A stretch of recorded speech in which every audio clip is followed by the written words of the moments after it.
So we've reached phase 4 in the event process. This is the coordination and the implementation side of the event. A lot can go right here if you've done the correct planning, but a lot can go wrong as well. And sometimes it's stuff that's not even it's not even something you could predict or something that's your fault. Sometimes things just happen, because this is where we start using people and we've got a whole lot of things coming together. So there's bound to be changes and things we need to manage. If you look at example, let's look at a hotel.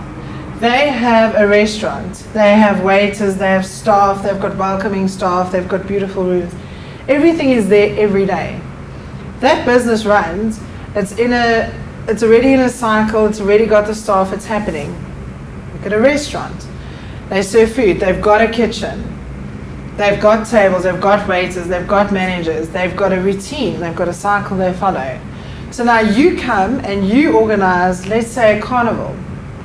So we're going to put up this carnival, we're going to build an entertainment section for a short period of time, and it has to compare to things that have been there for longer times. It has to compare to other theme parks, it has to compare to other food. We are going to set up food stations, concession stands or restaurants for a short period of time. We are going to set up all these things for a limited period of time. We are going to create them. There's no cycle, there's no routine, there's no permanent staff that know how it works. We are creating this carnival out of nothing, and it has to be as good as anything else that's out there. Can you see what a big responsibility it is? So we now build this beautiful carnival section. We've got rides and teacups and disco things and the anaconda. Everything's been built, everything's been set up. Our restaurants, our concession stands have to be set up. The food needs to be fresh. We need to make sure that our waiters or the people that are working there are trained, our volunteers. We need to make sure that they can help people so that people are having a good time. Oftentimes when you go to things that have been set up for a short amount of time, you wait in queues at some places, or there aren't enough bathrooms, and there's all these things that haven't been thought through, and they can't really fix them because it's not a permanent thing. So that's why we go right back to the SWOT analysis and the planning, so that this becomes so easy to do. But what a big responsibility to create this experience that people are going to eat, walk, talk, music, they're going to have fun, and it's going to take up like space, a certain area, and all of this has to happen. We have to secure the area that we build it on, we have to secure everything just for a certain amount of days. How difficult is that, to make sure that all the staff are working together? It's actually quite weird. We do this quite often. We've just done the Auto Mechanica. Day 1, chaos. Day 2, better. Day 3, almost there. Day 4, perfect. And then the show's over. And that's the way it goes. But we need to make sure that as far as possible, when we're implementing, we've chosen the correct staff. We've chosen the correct suppliers. We've chosen the right people to help us with the food and to help us with whatever we need. That's actually the secret. You alone don't do anything. You're the person who brings things together. So you need to make sure, is my AV team, are they good? Is the equipment good? Do they arrive on time? Are they punctual? How you choose your suppliers and the people you choose to work with, that's going to be a very big part of your success, is your team. So there has to be a logical order to carry out the tasks. Now we went through our little timeline there. It's a similar thing. If you have, let's take a vase with flowers. So you want to put a vase with flowers on a table. So you've got all the elements. You've got the vase, the flowers, and a jug with water. You can't put the flowers in nothing. You have to put it in the vase. And you can't put the water in nothing. You have to put it in the vase. So the logical flow is the water goes into the vase. The flowers then go into the water, into the vase. It's just it's an explanation of a logical thing, and it's made simple. But you can't go and put the knives and forks and the plates down before you put the tablecloth on. So people in the event industry need to be pretty logical people. They need to know what gets done first, what gets done second. A lot of the times there's also things you leave till later because people will make it dirty. When we're building exhibition stands, we actually put a layer of plastic, almost like a sheath, over all the artwork. And just before the show starts, we pull that off. You know, like when you buy a cell phone, that bit that you pull off the top. Because other people are building their stands, so they're walking with ladders and they're turning around and they actually knock and they hurt your artwork. So those are all things you learn, and you learn in what sequence, and you learn like these things need to happen before those things. So there's a logical order to carry out your tasks. That is also where the Gantt chart comes in. We're going to show you at a later stage how you're going to take your task, how you're going to allocate time to it, when you have to be finished with a certain thing, and how to meet a deadline. One of the most important things in the coordination and implementation phase, to me, and I think this makes or breaks an event coordinator, event manager, is whether or not you can solve problems, problem solving. Plus you have to be one of those people that can do 10 things at the same time, you know, multitasking. But the most important thing, and I think this is a very good characteristic to have as an event coordinator, is problem solving skills. Because people are asking you questions, things are happening, this wasn't delivered, can we use that? You have to be able to solve things all the time in a flash, on the day that things are happening. And how we manage that, or how I like to break it down, there's two categories. There's paper cuts and there's cuts. Paper cuts means, oh, that's something small, I can deal with it. And a cut is we need medical attention, okay? So that's how I measure it. So when we look at problems, you give me problems and I'll tell you whether it's paper cuts or cuts. So at an event, for example, we run out of ice. Okay, think of some while I'm busy with this. So we run out of ice. Paper cut or cut? Paper cut. Why? It's minor. Yes. You can go to the garage and you can go somewhere and get ice.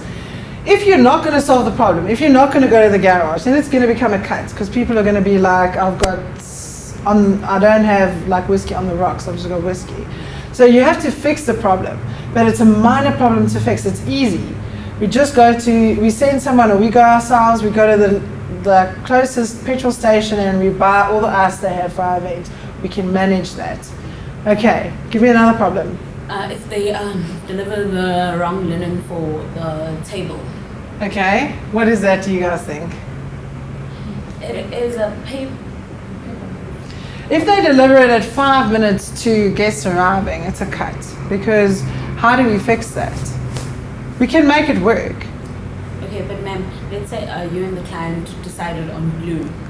Yeah, and then they deliver green. Send green. It depends on when they deliver. That's how do we determine. If they deliver it in the morning, it's a paper cut. Because you're going to phone the person, you're going to say, hang on, somebody's colorblind in your packing division. We asked for blue, it has to be this color. Please make sure that somebody's on their way. You can't send someone? Okay, great, we'll send someone. We're still managing it, we can still fix it. But if they running late, they haven't delivered, and you're stressing, and then suddenly 5 minutes before the function starts, they give you green tablecloths. It's a cut, because now we have to use them. How are we going to fix it? We can fix it though. We can ask the hotel, we can rather use white. There's millions of things we can do. But it depends on when they've delivered, which depends on your coordination skills, which depends on your planning skills. So have them deliver it at 9 in the morning. You give me one. If an MC calls and says I'm running late because of my flat tire, is it a paper cut or? A performer? No, an MC. Your MC. MC. So an MC or performer says they're running late. It actually happened to us with Trevor Noah. He was, I think he had a flat tire or something. He was doing an event for us. And it depends on how you manage it. If you look at your running order, that's why that changes. And you say, okay, instead of him doing the performance first, we'll serve dinner first. And then we have someone announce that. And we announce the change. So we can work until he's there. If he's been in an accident and he cannot do the show, people understand that's a cut. I mean, there's nothing we can do unless we can find somebody to replace him. But that would have happened on the way to the show, so the time isn't there to really solve the problem. If he phoned you and he said he had an accident the day before, then you've got a whole day to get another performer. So it depends on how much time you have. Anything can be fixed. Anything can be fixed. It's about the time in which you have to fix it. A cut would be that the hotel burns down. I mean, the people have been invited, they're arriving there and it's just ashes. That is a cut. I mean, we have to cancel the whole event. We can't fix that on the day. It's not something we can just change or bring in. So that's how we determine it. For me, most things is a paper cut because I've got brilliant problem-solving abilities. That's what you need to develop. Other people, like someone will say it's the flowers have arrived and 2 of them are droopy, and it'll be like, cut, cut, cut. It's not a cut. And if you're going to be that panicky, stressy person that runs around and irritates someone, then this is not the job for you. You have to be able to be calm and thank people and say, thanks for making a plan. You need people to like you and work with you, because that's the only way you're going to get this done. You on your own cannot do it. You cannot get to everything. So you need to make sure that your team supports you. They like you. They're there for you. They understand what the goals and objectives are. And if you're calm and you look at a situation, you go, oh, that's not too bad. What can we do to fix? How can I fix this? Then your problem-solving capabilities increase, and you become better at it. And the more you do it, the better you become. The better you become. Eventually, like, there's very little that can rattle your cage. But then when they do rattle it, it's normally like a big thing. Okay, so that's a look at paper cuts and cuts. So that's the implementation and coordination phase. Obviously, again, later on in the courses, just touching on it, there's a lot of things we have to consider. We have to consider production schedules. We have to look at how to make it happen. I'm famous for doing that as well. Like, I'll say to a client, imagine it was raining, soft mist in the theater, and I sometimes don't like myself for the ideas I have. But it's possible. We actually did it. We actually got little misters in, the AV guys brought them in. We did it. But you have to consider how to make things happen. Is it impossible? Can I actually do it? Is this idea that I've sold to the clients and the picture that I've put in his head, can I make it like that? And this is the phase that we make things happen. This is the phase where we're setting up the stands, we're making sure everyone's on time, we're briefing staff, we're checking that the bathrooms are clean, we're going through the motions right before the event starts. And then, of course, taking us into the event, making sure that everything runs according to time, that the artist is there, that is performing, that the food is good, that if somebody has a query or a question, we've dealt with it. If somebody had special dietary requirements, we've marked the table we sit at, so that when they're serving the food, they can take the food straight to the person. Have you ever been to an event where someone's going, who's kosher at this table? I mean, how uncomfortable. People are sitting at the table and they have to go, oh, I'm halal, I'm kosher, I'm a vegetarian, I'm allergic to something, I'm a diabetic. Like, it's not comfortable. So before the time, you know who those people are, so that when the event happens, you can go there and serve the person. He's phoned you, he's given it to you in writing in his RSVP that he has dietary requirements. So he gets to be served just like everyone else does. If someone remembers on the night that they are deathly allergic to nuts, then they're also not very clever, because they could have died from that. So then you'll manage it on the night. But mostly people with big problems, like dietary requirements, they'll tell you before the time. So you don't single them out and go, yeah, we've got your kosher food. You make sure they get served with everyone else and accepted. Great, guys. So that was a touch on the coordination and implementation. As I said, lots more to come. But that gives you an idea of that phase.